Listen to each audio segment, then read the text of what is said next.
They said, yeah, that's not this summer. Yeah, I'm actually going to be visiting my mom in December. So, no, the park will not have any events in December. Just I noticed when I purchased the dining pass that Booking Harbor wasn't included. They said it was like a fall thing, but then I looked at other Six Flags dining passes and they list their water. So is Booking Harbor going to be on the dining pass? Yeah. Or is that just? Yeah, it's no problem, Jay. The Pink Flamingo will have entrees that are on the dining pass. So included, did I say excluded? No. Included. Yeah, there will be options for the water park, for Hurricane Harbor, yes. Yes. Well, first I want to make a comment. Hello, Ron. I want to thank you for what you did, the Hometown Square, the Hometown Square train station, and all of Hometown Square. It was 100% better than it ever did. Also, where you put Hometown, the kids' park, by the water there, is absolutely phenomenal. The question that I have is, the brochure you pass out with the season passes, it looks like you've pared down our food choices on our dining pass. Is that just a sample, or is there going to be a lot more? I don't think I will say it this way, there was not a conscious decision to pare down food choices, and I think the variety may even be better on food choices for the dining passes in 2016, 2015. But what I don't want you to do is get upset with me if there's an item that you've had in the past that may not be on there anymore. I think one of the things we're looking at very, very closely on is efficiency of the dining pass. We want to make sure we're getting people through lines quicker, and we're doing that as one of the reasons Aunt Martha's is complete unutilized space. It used to be a thriving restaurant. It just hasn't done as much business in the last few years. So the biggest change you're going to see with Aunt Martha's is it's going to completely open up. You kind of enter that one door. I mean, I'm sorry for the people who aren't familiar with the park, but Are you enlarging? it's not going to be enlarged, it's going to be completely open, right? And I think that the dining concept will be faster, quality. It's going to have a bar. It'll have a full service bar in there. It'll have TVs like JVs. It's just going to be a more usable, interactive space near the front of the park. In an area we don't have a lot of culinary, it's going to just open that up. So our goal has been more efficiency. We're opening up more POS. You can see we're changing restaurants. We're opening up in Kinzopolis with gluten-free, something our guests are really saying. So we're trying to get more dining opportunity for people for the dining, as Dining Pass has grown, and it's exploded, frankly, in the last few years. We want to make sure we're accommodating with more refill stations for sports bottles and more, so we're trying to be more efficient on it. But I don't think that's going to be at the sacrifice of variety. I think there's still going to be a lot of options and choices. So I wouldn't be concerned about that. Yes? Hurricane Harbor, are you going to still have that entrance and exit? Yes. From the parking lot for season pass holders, there will be, and in fact, it's going to be, It's going to be extended. It's actually, I think one thing we found is we tried to do it as an experiment. You're going to see it have metal detection that is more robust. You're also going to see it as extended hours and be able to exit there as well. So it's going to be a bigger complement of things that you're able to do. What? Oh, and I'm sorry, I apologize. Only season pass holders. So. All season, when Hurricane Harbor is open, yes, you won't be able to enter there unless Hurricane Harbor is open. Yes? This past season, both Whizzer and Demon went all season without seeing the third trains added. Are those going to be added at all? Oh, that's not true. They had third trains. And third trains will be running next year. I saw a rumor online. No, Demon and Whizzer never had their third train last year. Never. That's right. And Ron would know. There is no, I read online, there is no plan to not run third trains on this run. There's not going to happen. So one of the rumors I saw was definitive, it's never going to have a third train this time. Right, well, but last year, it never had neither one ever had a third train. And the lines for Whizzer were horrible.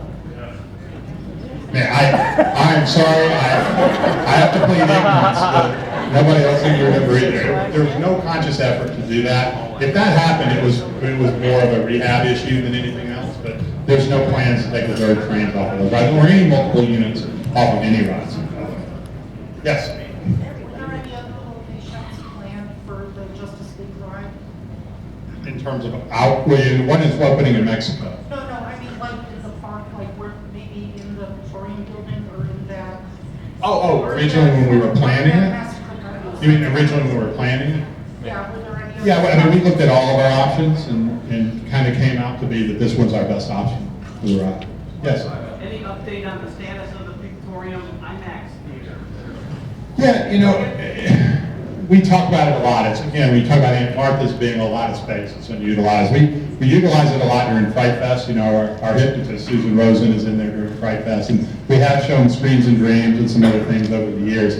We're really not, it's not viable a whole lot to do IMAX movies. You know, you can go to any movie theater basically in the suburbs of Chicago and go see an IMAX movie these days, a first run movie, whether it's, you know, it could be a Star Wars movie or any kind of superhero movie. I mean, you're seeing those in that format, and it just is not a viable product the way it used to be. So we're looking at it in our long-term plan to see what is best utilizes that space and what we can do to satisfy our guests that way. I have a lot of questions. How about somebody has an ask one now? Yes. Have you ever considered offering single rider entrances for all the companies in the parks? Yeah, we have, and we're taking it slowly to make sure we're doing it right. I think in some rides we've been successful, and a lot of it is space related, and it's a challenge, for instance, on Goliath. It really is. I mean, it's to get people through that queue. I mean, Iron Wolf queue was built without single rider taken into consideration, so we have to do it right. And it's not as easy as it sounds. I know other parks do probably a better job of it than we do, whether it's our sister parks or competitor parks, whatever. But we're considering, and we are going to be adding those when it makes sense and we're able to do it properly. So, but yeah, good point. Justice League will have as well. Yes. In all the Six Flags parks, do they each decide what attraction they want to come on, or is that decided by Six Flags? Yeah. Do you get to decide what you want to add to your park? The answer is generally yes. There is a process, a budget process, and I think you guys have heard our strategy that there is news in every park every single year. So every single park will have some kind of new attraction, some kind of news every single year. In some years, you know, we're able to get and devote more capital than other years, and we have to be more creative. Some years we get Goliath or Justice League, and some years we're doing repurposed kids rides in Hometown Square, which are great, and it provides a variety. We do rolling 5-year plans, where we're looking 5 years down the road, and really, most importantly, talking to our guests. What do our guests want to see? What attractions are there? And it's also important for us, and I know it would be great if we could get a big, brand new major thrill ride like this year, or Goliath here every single year. But sometimes we have to share the wealth with the other parks. So and really what determines how much capital investment we can get versus our sister parks is really our return on that investment. We have to grow revenue, we have to pay for that investment, and that's what's really one of the determining factors. I think you meant. Yes, for the haunted houses this year for Fright Fest, are you going to be improving them, or are they going to stay the same way they are like the previous year? Well, I think Katie mentioned we have a brand new entertainment manager. That's his responsibility. He just started on November 1st. So, and then we took a holiday break and all that. So we really haven't planned out Fright Fest fully yet. So I really don't have a great answer to that, other than the reason we brought him here is he's one of the best entertainment managers in our system, and maybe in the theme park world. He's tremendous, and he's worked at Disney, he's worked at Universal, he's worked in a number of other places. So we kind of have to take a step back and look at all of our Fright Fest product. Take a look at what we need and how we're going to enhance it, and then make some decisions. So we're just not there yet. Yes, I think. Are we going to see any repaints of rides this year? American Eagle. Yes. I don't have the answer to what yet. We're in that stage, but yeah, we're going to see either full or partial repayment on more than one ride this year. Yes. Are there any plans to modernize the American Eagle? We are looking at those options. There have been no final plans, and frankly, and I'll just be direct with you guys. It's important for us from a marketing communications perspective that we surprise the public, right? And we make our announcements of what we're going to do in the future on a timely basis. So the press is interested, our consumers are interested, our season pass holders are interested. So we don't really give specific information about what our future is looking like. So we're considering a ton of options, and that's always on the table. It's something that we may want to do. Yes? Any chance of Holiday in the Park for us down the line? Is there a chance? There is always a chance. What was the question? this, I mean, you can walk outside today. Right. We come with more challenges than some of our other parks come with. Even, Great Adventure New Jersey did it for the first time. That's why I asked. And, they had a lot of success, and it was a very warm December here. I mean, it could have been something that we could, I was in the park a little while ago, I was kind of looking at it, and you just never know. We got, 18 inches of snow in Gurnee at the end of November, and to open and operate a successful park, you have to run the rides, you have to make sure the midways are safe, you have to do the parking lot and the midways and what's going to open it. We have to overcome all those challenges. So it's not going to be an easy thing to do it. But am I saying we're never going to do it? No, I'm not saying that at all. I think we have to continue to explore options and opportunities to see if it makes sense for us. Yes? Is American Eagle getting any track work done to it? You never stop building a wooden roller coaster, so it's always going to track. Yes? Yeah, when I normally go to Six Flags, I see a lot of weeds and like tall grass. What are you guys planning on doing about that? Cutting them down, pulling them, best we can. Yeah, we're hiring landscaping. Thanks up for you to think about. It was reported on WBBM that every major attraction, the Botanic Gardens, Lincoln Park Zoo, which I was at twice, Brookfield Zoo, everybody that did a winter event had record attendance. I'm telling you, it will behoove you to have Holiday in the Park. My friend brings me a t-shirt from Magic Mountain.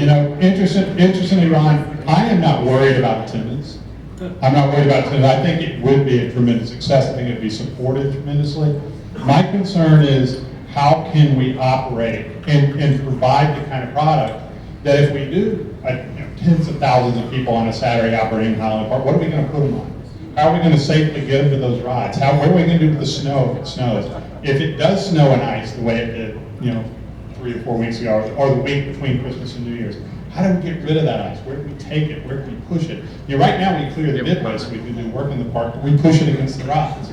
Obviously we can't do that anymore. It's more operational in maintenance than it is, do I really think it'll be successful in terms of attendance standpoint? I think it really would be. I think people would love it if we did it.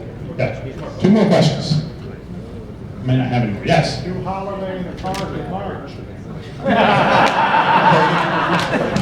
No. It is interesting though, and this is part of this. We're trying to see if there's opportunity. It's not about the weather when we're open too, you guys. We also, when the park closes, we have to tear down our rides, we have to rehab our rides. You talk about multiple units on rides. If we're running them through January 1st or whatever holiday in the park is, that's just less time in the off season that we have to rehab our rides and to make them safe for the opening of next year. So all of that has to be, there's only so many man hours of time that we're able to put in to make sure we're getting all the units ready to put on our rides. We're not trying to withhold units on rides. We're not trying to save money. We just have to properly, and there's cycles on roller coaster units, as you know, to be able to do it properly. So all of that has to be taken into consideration. We are opening a weekend earlier this year than we have in years, and we've never, to my knowledge, closed the weekend and planning on closing this year, a week later. So we're expanding the operating season. I think you'll see that trend continue on days that it makes sense, and when we can effectively and safely operate the park. There's one more question, I think. Anyone? Yes? Last year you did 40 seasons. Now this technically is the 40th year. You're going to continue anything more on that? I think we will. I think we'll continue to celebrate. I think it is the 40th, official 40th anniversary this year. Let's just be honest. We did it as a marketing hook, right? We did it in a year. We weren't getting it from the Capitol. John had to come up with something, and that's what it came up with. As lame as it is, that's what it So yeah, will we continue to celebrate and do some new things? And of course we will. But frankly, our year is going to be really around what I think is an incredible thrill ride that we're putting in that building out where the Southwest Amphitheater used to be. I mean, Battle for Metropolis is going to be a tremendous ride, and that's really what we're going to focus our energy on in 2016. Okay, I want to, on behalf of all of us, we want to thank you for having us again this year. Congratulations on a great event, and we'll see you in the park.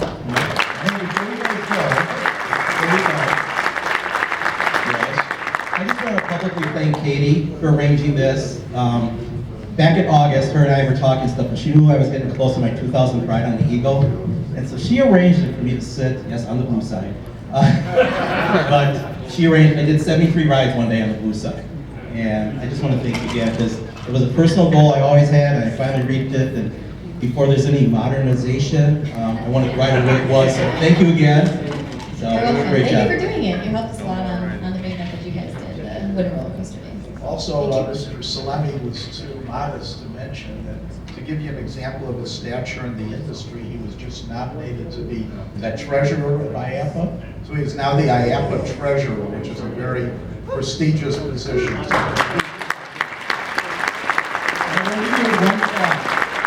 Back in 1990, we had a convention down in Dallas. I believe it was Larry Cochran who was our keynote speaker. Help me out. But somebody asked about a water park in Gurney. And the comment was, water park in Gurney? You know, weather there? He goes, you guys don't even have proper weather to have an amusement park. We did get a water park, so Holiday in the Park may happen. You never know. Thanks again, guys. Appreciate it. Thank you.